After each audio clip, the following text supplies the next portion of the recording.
What do you think of Peter Dutton's idea of dropping the GST from energy bills, and is that policy on the run from your leadership rival?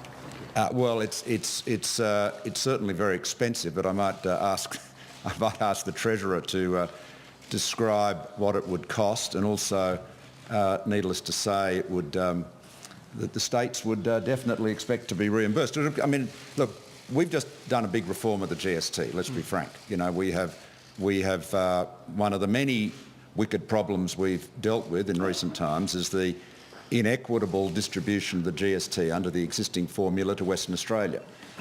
In order to make that work, we have had to contribute a substantial amount, in the order of about $1 billion a year, from existing other federal revenues to the GST pool.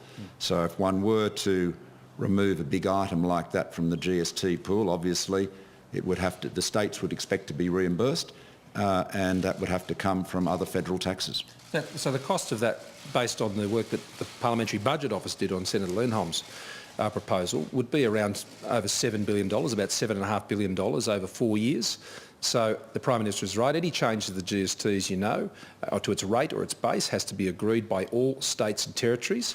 And I'm sure they would say, well, if you want to do that's fine, send us $7.5 billion. Now, that would be a budget blower, an absolute budget blower. And on top of that, or the alternative would be to scuttle the WA GST package. So, I mean, these are the difficult choices you have to make in government, and you can make all sorts of promises about how much money you're going to spend, but at the end of the day, you've got to account for it. And so the other thing I'd say is this. This is how you get electricity prices down for all these people. It's exactly what the Prime Minister and I were talking about yesterday. You have the safety net price to ensure that the standard offer comes down to the default price, saving that money for all Australians, not just some, all Australians who are paying energy bills.